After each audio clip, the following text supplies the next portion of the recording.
Waislamu, rudini sana katika hadithi za Bwana Mtume.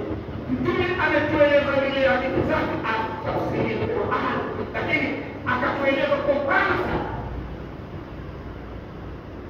na kwa falsafa ili uelewe ndani.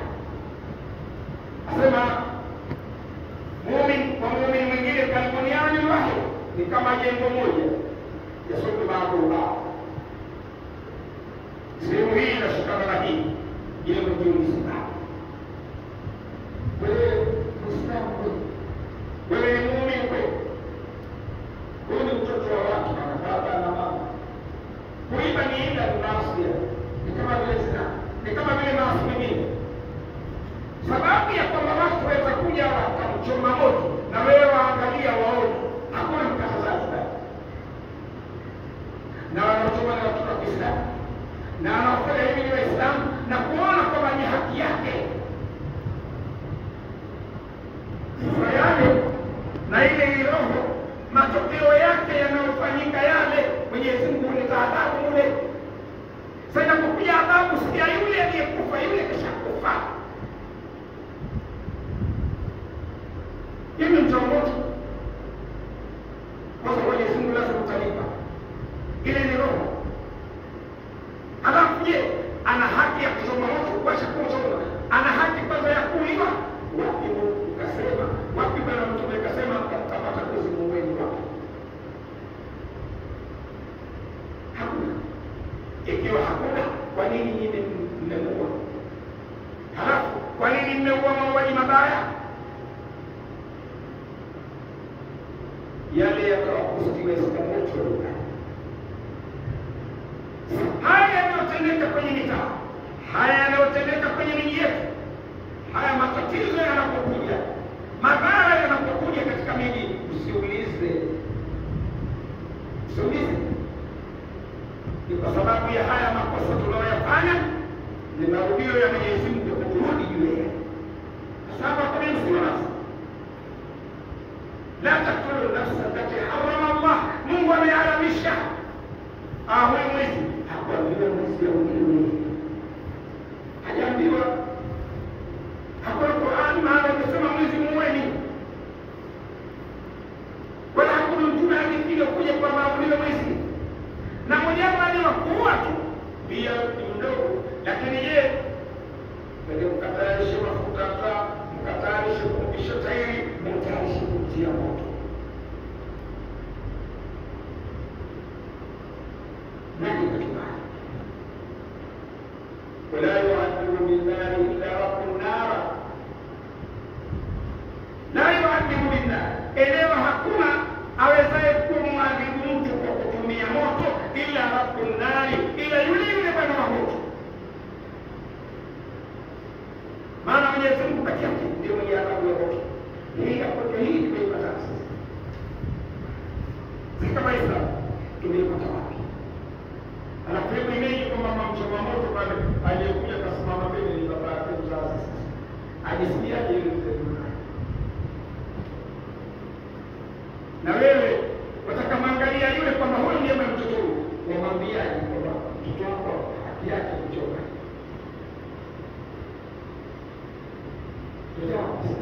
Ni dini ya Kiislamu. Hebu tuigize huyo akamatwe, na kama tumeshindwa na kwa nini akatuliko? Hiyo ni kazi ya Mungu, sio ya kwako wewe baba. Sheria ya Mwenyezi Mungu yafanyika, lakini hata ile hiyo ya Kiislamu si kazi yako wewe na mimi, ni dola, na hata kunaulizwa kuna matatizo gani? Kwa nini upande hiyo hukumu za watu? Kwa nini upate kuhukumu wewe? Haikumkata mkono, atakwenda ulingo wewe shughulika. Lakini sasa, maana hata kama kumshika, hatuwezi kusema mtaarifu tukosea kukata mkono. Hatuna ruhusa hiyo. Hiyo sio yetu. Na hatuwezi kushika kama mkateli. Si ruhusa yetu baba. Na katika mahakama wataka ithibati, wataka ushahidi, ni ruhusa. Lakini tuendelea ruhusa ile ambayo ya kumkamata au kumchoma wote kwa nani? Na kwa nini nini akudhulumu mwanadamu? Lazima mwanadamu kwanza aangalie ubinadamu, na ndio unatakiwa.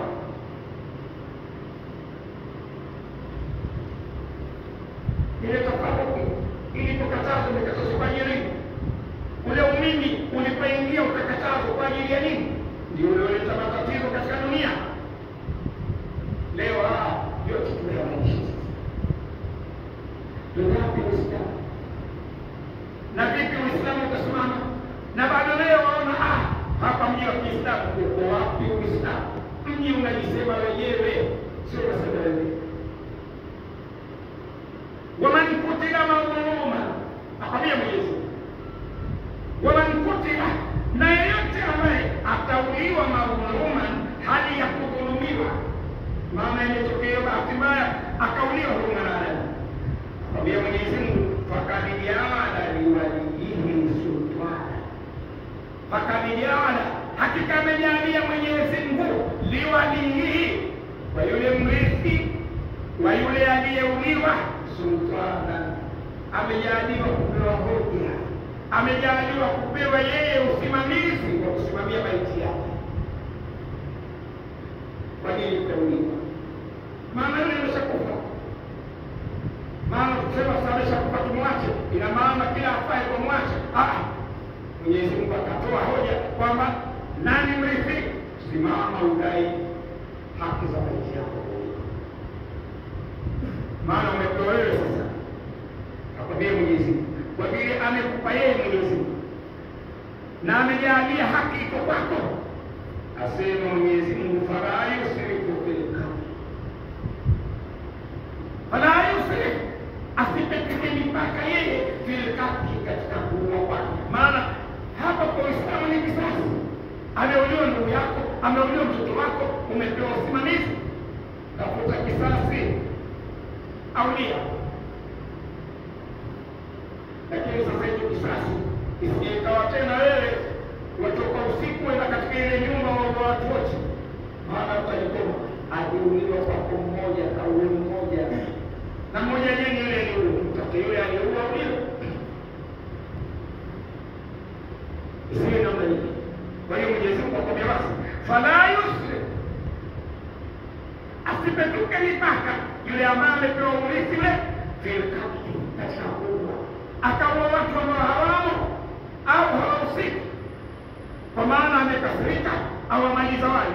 Hakuna kitu hicho katika Uislamu, hamna kabisa. Babangu inao akwambia kwani hakika yeye yule kama mansura amekuwa ni mwenye kunusuriwa, nusura ya Mungu ishakufikia. Sasa wewe simama kwa ajili ya ndio wako maiti yako, dai haki zako. Na haki ya kwanza hivi sasa ameuliwa na aliyeuliwa vile hivyo, lakini sina nani. Wala takrabu mala yatim, aendelea Mwenyezi Mungu, wala msikurubie nyinyi mali za yatima, msikurubie. Maana yale yaliyoko kwenye kurubia zina, mali unayowewe mkononi, akikufa kakako, wewe ni kaka, watoto wake wadogo, wewe ndio umesimamia mali, wewe ni msimamizi, mali ziko mkononi kwako. Sasa isipokuambia usikurubie ile mali ya mtoto yatima, maana tayari mali iko mkononi kwako. Kusema usikurubie sijui utakuwa umeelewa au umeelewa vipi? Mwenyezi Mungu ndipo alipokuja akakwambia illa billati hiya ahsan, ila kwa ile njia ambayo itakuwa bora. Hapa abaini, aeka wazi na afundishe kwamba mali za mtoto yatima, babake ananuka, babake ana majumba, babake ana shamba, sio kama labda wewe ukafikia tatu usifugie ukiwaliza. Lililo bora ni nini? Lile ndio kuweka duka kubwa, duka moja. Kama ni majumba yasimamiwe kama kawaida, kama ni shamba niendelee shamba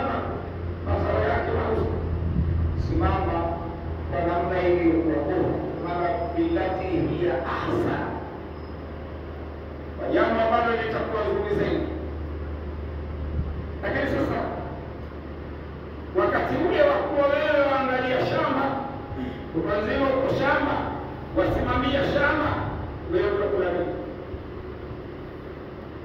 Illati hiya ahsan, kwa njia ambayo itakuwa nzuri. Wewe kama maisha yako kama zamani ilikuwa mchana ukipiga sembe yako na kipande cha papa umekishinda. Leo umepewa shamba au umepewa duka, lazima mchele, ndizi, grisi na pizza. Hivi yote hawa. Ile itakuwa si ahsan. Hiyo leo umepewa mipaka. Maana wageuza maisha sababu sasa hivi ni kokana, lazima uonekane. Hapo umeharibu. Na ndio ndio yatakatifu. Na ndio tulionayo mitaani. Yako ni basiketi. Ndugu yako kafa kwa asubuhi una gari. Maana kama wachukua sehemu ile gari kwa uwezo sasa kwenye shamba nijue hapa wewe mwenyewe mwenye pesa zake anapana gari. Kwa nini wewe ubadilishe maisha yako? Gari ni mke. Ukishamoa atakutafuna na gari itakutafuna. Utakulia wapi? Shamba lile lile likafanya kazi kutengeneza gari au ifanye kazi ya kutia petroli au likuangalia wewe? Haya ndio matumizi yetu.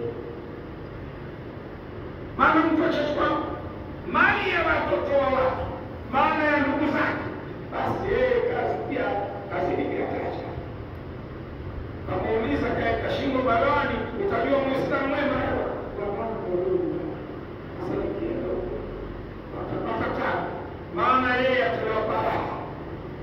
Lakini sasa lengo sasa atakila njia ya kuchukua ile mali na kama nyumba pia kubadilisha zile za watu. Wale wadogo basi wataka kuja kujua hivi. Akataza hizi. Na hii ndio mjitama, ndio watu wa hivi katika maisha. Akueleza Mwenyezi Mungu maisha gani mtakwenda salama, mtakuja kwangu salama. Yote haya lazima ya kustika Mwenyezi Mungu. Sababu gani wewe ndugu yako amekufa, mali umechukua, watoto wake hawapata kitu, wamebaki maskini, wewe ndio tajiri na watoto wako. Yajulikana hivi nyumba ya kakako umebadilisha nyumba. Wale watoto hawana tena nyumba, hawana makukaa. Watakwenda, wataishi.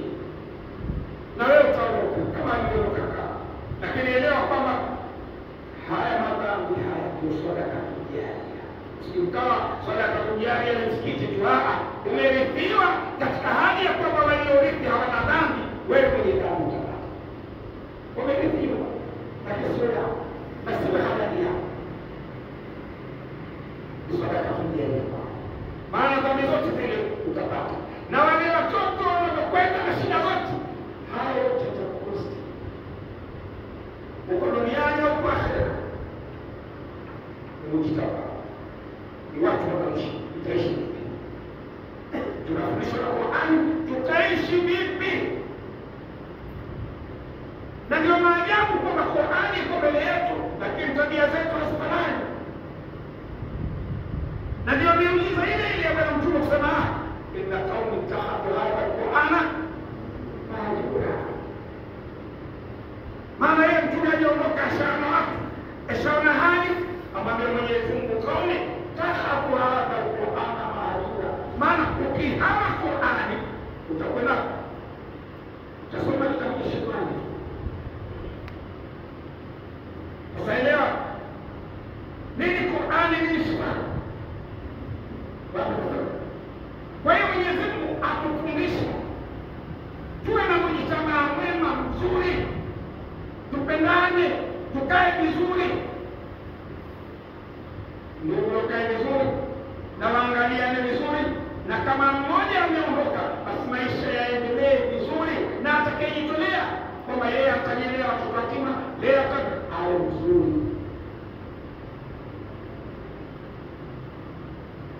Tunasema mimi na yule mwenye kumlea mtoto yatima kahata hivi. Kwa nini tutakosa